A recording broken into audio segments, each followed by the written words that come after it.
This is a video lesson created for the grade 12s of St. Patrick's CBC during the enforced online learning brought about by the COVID pandemic.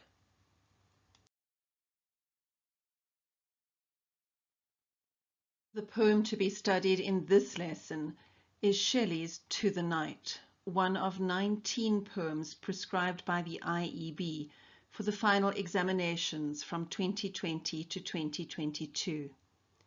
The image chosen for the title slide is self-explanatory, a rather lovely photograph of the night sky. At the end of your analysis of the poem, you'll decide whether this picture accurately conveys the mood and tone of the poem. I'm sure there is some eye-rolling taking place, and a few of you are muttering, "Oh gosh, why another Dwem poem?"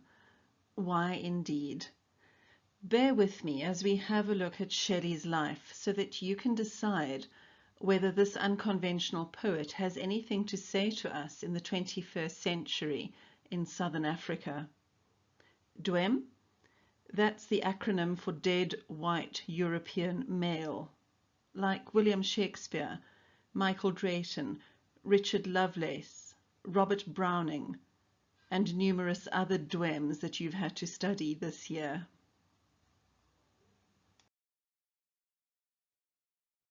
According to a potted biography of Percy Bysshe Shelley, he was born in England in 1792 and died just short of his 30th birthday after drowning during a storm while sailing off the coast of Italy. But this short biography doesn't tell you anything at all about this man, his unconventional life, a man who lived fast and died young.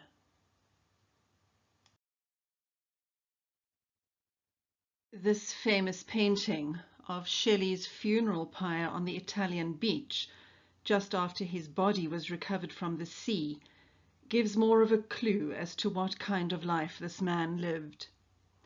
Shelley attended posh schools. He graduated from Eton and was considered something of a ladies' man. His first marriage failed, and his first wife committed suicide after he left her.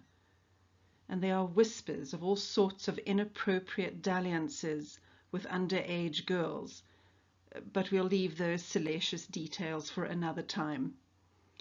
If you're wondering why his friends burned his body on the beach instead of giving him a church funeral, you'll be surprised to know that he died during a pandemic. Yep. Just as we are experiencing the restrictions of a COVID lockdown, there were funeral restrictions in place when Shelley died, and bodies were not allowed to be moved. His friends gave him this rather sensational send-off. And there are more rumors about this, that someone grabbed his heart from the funeral pyre and kept it for posterity. This is probably, though, to use a familiar modern term, fake news. Shelley was part of the literary movement called the Romantic movement. By romantic literature, I'm not referring to those bodice ripper novels that ladies of a certain age like to read.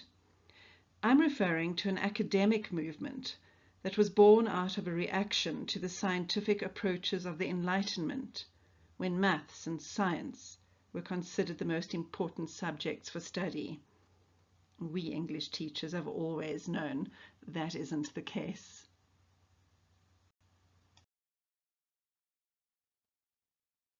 So who were these so-called romantics? Well, here's a rogues gallery of some of the most famous names of this movement. John Keats, Percy Shelley, Lord Byron in the middle, William Blake, and Samuel Taylor Coleridge. Lord Byron was the pin-up boy of this lot, considered dashingly handsome by those who admired him. Note the clothing. Voluminous blouses with effeminate embellishments, such as the large bows instead of collars. They are a fascinating group of men, and I'm sure that you've studied poems by some of them during your school career. This chart shows you what we consider some of the main eras of European literature. Each era is clearly demarcated by specific years and tends to overlap or blend into the era preceding or following it. Here you can see, highlighted with a red border, that the Romantic period followed the Age of Enlightenment and preceded what is called the Modern Era, which started at the beginning of the 20th century. The Romantics responded to the more scientific and objective focus of the Enlightenment by highlighting more subjective views, espousing, for example, the beauties of nature and describing these notions in rather descriptive and flowery language. These were not the maths and science chaps.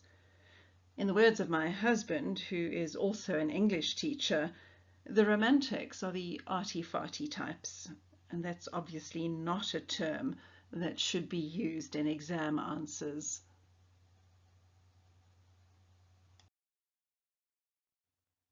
Let's look at the Romantic movement more closely. It was a literary movement that took place in Britain and Europe roughly between 1770 and 1848. Intellectually, it marked a violent reaction to the Enlightenment. It was politically inspired by the revolutions in America and France and the popular wars of independence elsewhere. Emotionally, it expressed an extreme assertion of the self and the value of individual experience. The me generation. Where have you heard that before? Socially, it championed progressive causes which, when unrealized, often resulted in bitter, gloomy, and despairing outlooks. The stylistic keynote of Romanticism is intensity. They wrote about everything with intense emotion. Its watchword is imagination.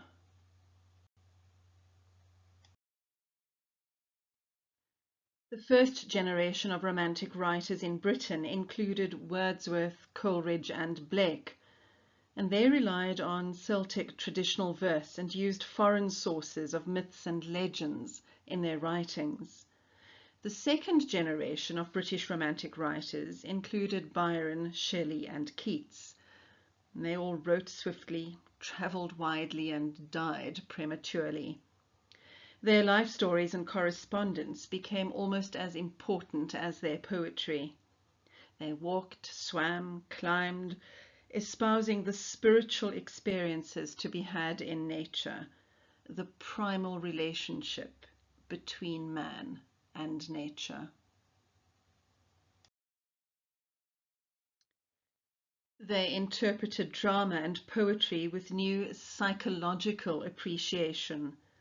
They discussed dreams, dramatic illusion, the process of creativity, the limits of classicism and reason, and the dynamic nature of imagination.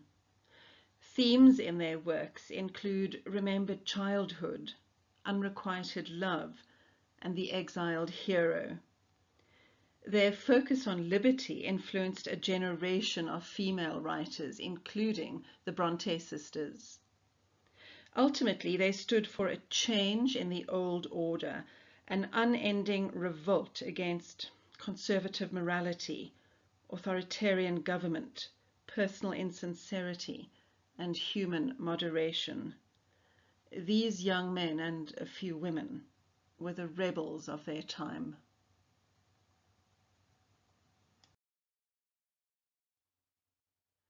Those of us who are a little older than you will know that there is nothing new under the sun.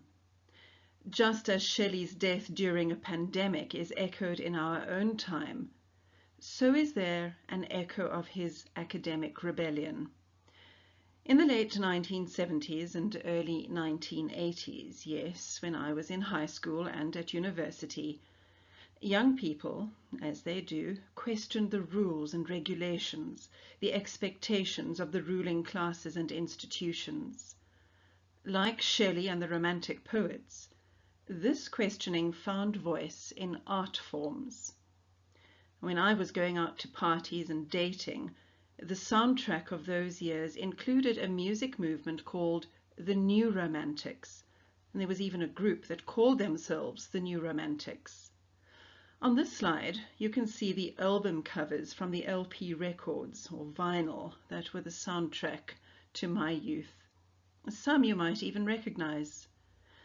Two of the most influential people in this movement were Mark Bolan, the lead guitarist of a group called T-Rex. That's him in the bottom left with the pink background. And bottom right, you'll see a picture of a young David Bowie, the other mover and shaker in the New Romantic movement. As you look at these album covers, you'll see some things that are similar to Shelley's crowd of young men. Long hair, big shirts with billowing sleeves, and even, shock, gasp, makeup on the boys. If your eyeliner went missing from your bedroom in the 1980s, you knew you had to search for it in your brother's bedroom. Do yourself a favor and listen to some of this music, and ask yourself why this era gave rise to the New Romantics. What was similar in the early 1980s that Shelley experienced in the early 19th century? Ask yourself what was happening in the world in the 80s. Ronald Reagan's Star Wars program, the fall of the Berlin Wall, Margaret Thatcher, the Iron Lady of the UK, and of course the jackboot of the apartheid regime being felt in South Africa. When times are tough, artists, the singers, the poets, the painters, act as our canaries in the coal mine.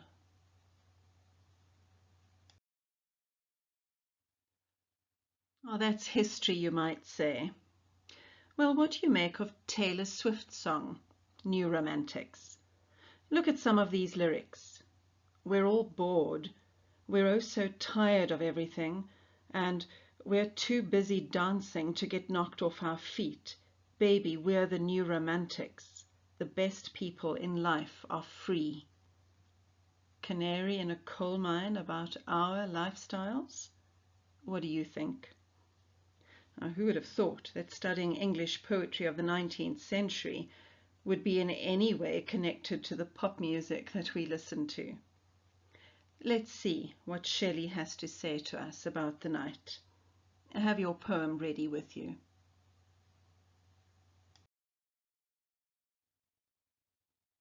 Follow your text as I read to you.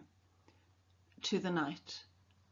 Swiftly walk over the western wave, spirit of night, out of the misty eastern cave, where all the long and lone daylight thou wovest dreams of joy and fear, which make thee terrible and dear.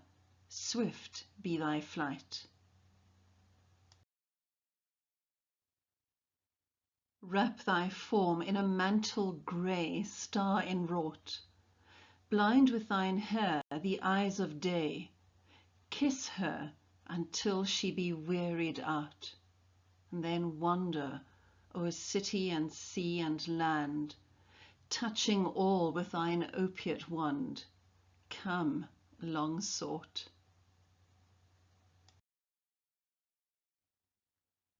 When I arose and saw the dawn, I sighed for thee.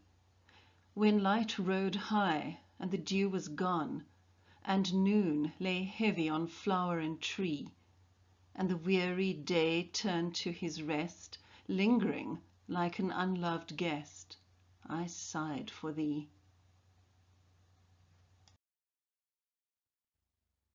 Thy brother Death came and cried, Wouldst thou me? Thy sweet child Sleep, the filmy-eyed, murmured like a noontide bee, Shall I nestle near thy side? Wouldst thou me? And I replied, No, not thee.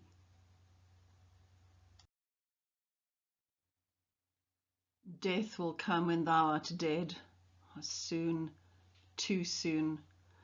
Sleep will come when thou art fled. Of neither would I ask the boon I ask of thee, beloved night. Swift be thine approaching flight. come soon, soon.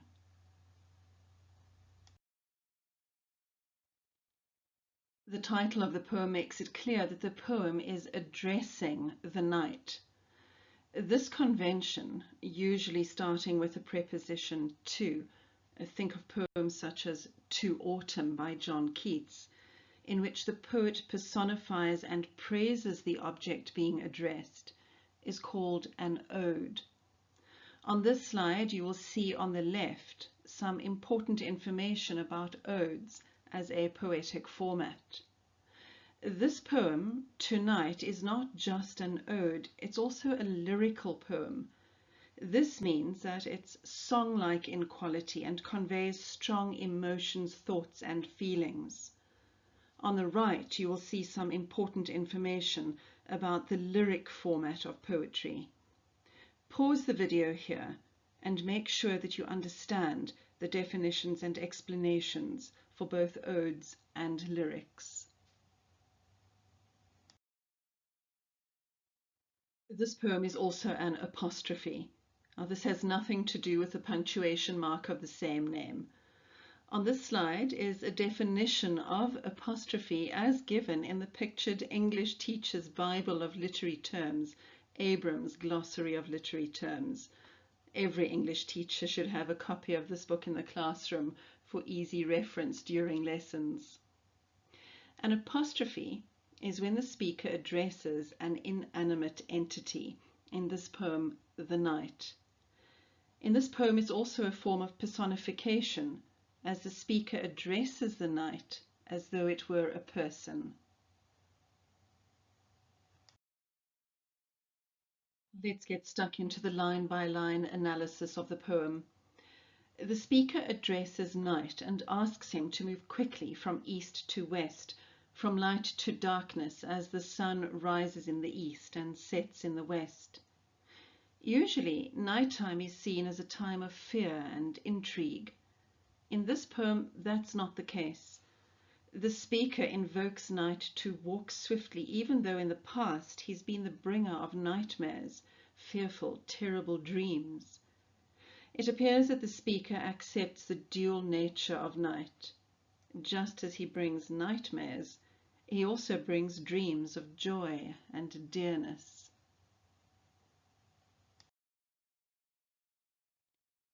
Don't forget to pay attention to the rhyme scheme of the poem and the rhythm.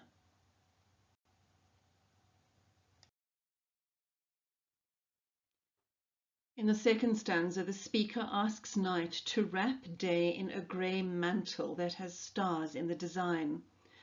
A mantle is a cloak. The grey mantle has stars inwrought in its design. It's a lovely depiction of the night sky as an item of clothing. The speaker exhorts night to kiss day so passionately that she swoons, so that she's wearied out and overwhelmed, so much so that she will willingly give way so that night can reign over the earth, allowing night to wander over city, sea, and land. The grey mantle or cloak ties in with the image of night's wand. It's as though there's some wizardry or magic in evidence here. Night should wander everywhere, weaving his magic spell over the earth. This could be a reference to the ability of night to touch us with his wand so that we fall into a deep sleep.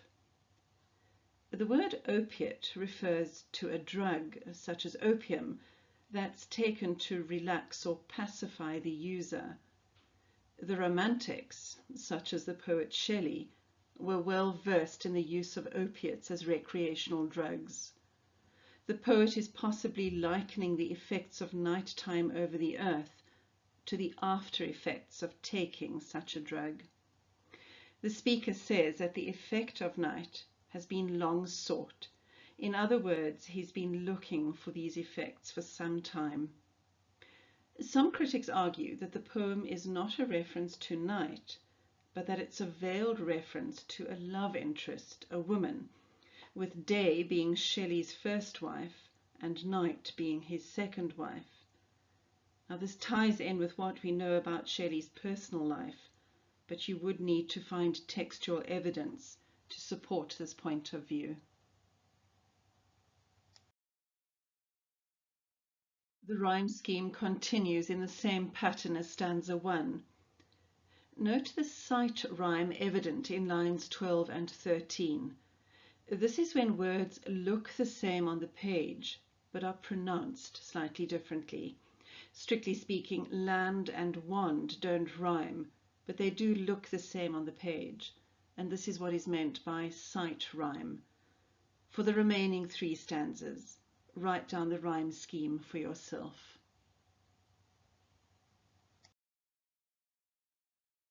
This is the 3rd stanza, essentially the middle of the poem. In this stanza, the personal pronoun I is introduced, indicating a change in the point of view, the subject matter, and the purpose of the speaker.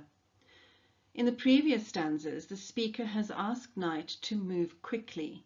Here, he sighs for night. The pace slows as the speaker considers the effect that day has on night. There is a sense that day is outstaying her welcome, leaving the speaker yearning for night to arrive. Do you notice the negative words that the speaker uses to describe this? He sighed for night. The noon lay heavy. Day is weary, lingering like an unloved guest. The use of the word guest in that simile implies that this person, day, is not expected to stay for any length of time.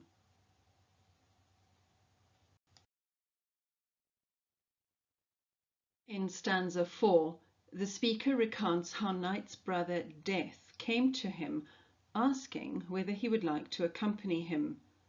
Sleep also arrives and asks the same question. To both, to Death and Sleep, the speaker refuses the invitations. The speaker believes that death and sleep are poor substitutes for what night can offer him. The painting on the slide is a famous one by John William Waterhouse, depicting Sleep lying in the light and his half-brother Death lying in the darkness. This stems from the notion that sleep and death are closely entwined. Sleep is preparation for death, the eternal sleep. The speaker isn't yet ready for that finality. The vehemence of the response from the speaker is evident in the use of the exclamation marks. He's certain that he doesn't want to consort with either death or sleep.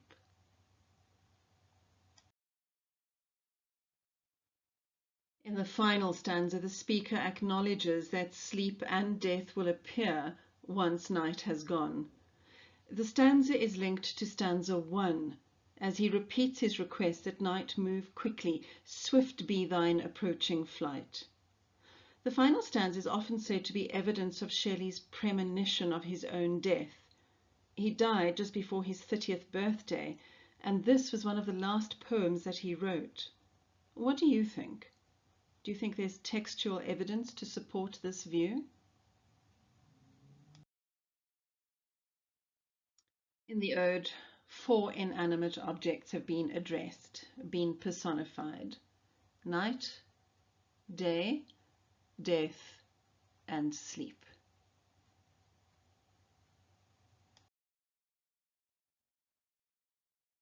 Remember that opening slide? Do you think that this picture showing the wondrous beauty of the star-speckled night sky is an appropriate image to convey the essence of Shelley's poem to us? There's no denying that it's beautiful. What do you think?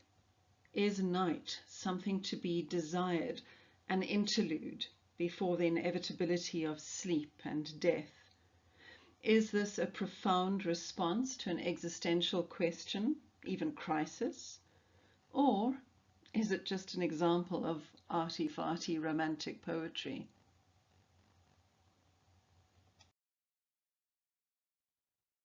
As always, there are some questions for you to answer.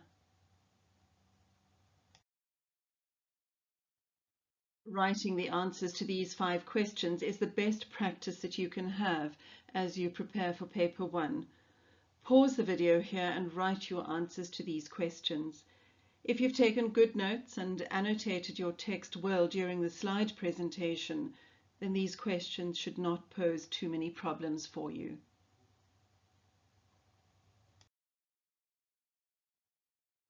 Let's have a look at the answers to those 5 questions. In question 1, you are expected to show your knowledge of the ode and lyric forms of poetry.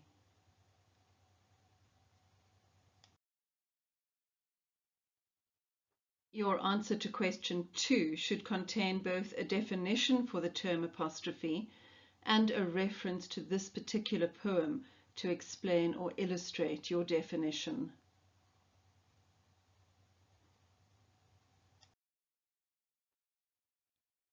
Question 3 requires a fairly lengthy answer in which you explain the significance of the 4 examples of personification in the poem: night, day, death, and sleep.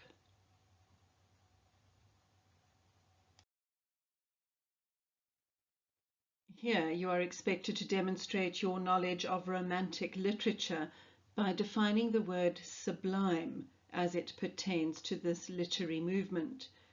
It's a word used even today to describe something that is so perfect that it's awe-inspiring.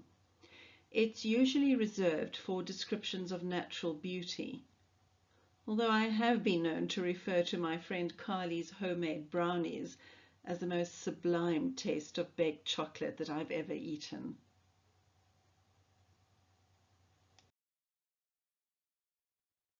You would have noted the importance of the various punctuation marks as we worked our way through the poem. You should be able to discuss the use of dashes and exclamation marks in great detail. Pay attention to the way that punctuation marks affect the pace and rhythm of a poem.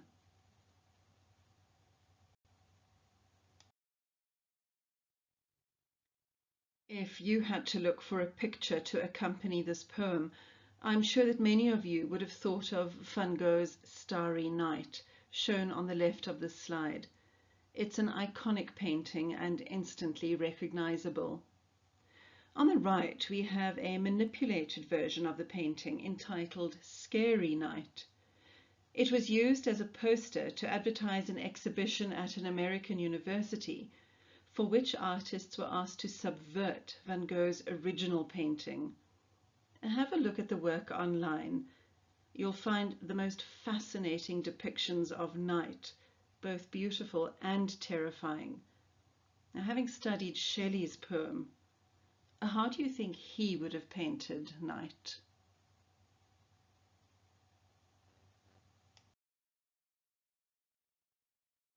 In question 4 of paper 1, you'll get an unseen poem.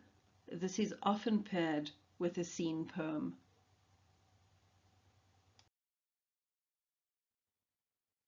I'm sure that many of you are familiar with John Donne's sonnet, Death Be Not Proud. The poet tells Death that he's not something to be feared. He writes that sleeping and rest are similar to death and are pleasurable pastimes. If death is an eternal sleep, well, then there's nothing at all to fear. It's a triumphant poem celebrating the fact that once we are dead, we have the promise of eternal life. Do you think Shelley would subscribe to this view? Or do you think that his ode to the night shows that he does fear death? Discuss this with a friend, and always go to the poem and supply textual evidence to substantiate your point of view. Thank you for watching the video lesson. It's now over to you. Work hard and think deeply about the poems before you enter the exam venue. Best of luck with your finals. If you've watched the video this far, you've proved your diligence as a student, and I'm sure you'll do very well.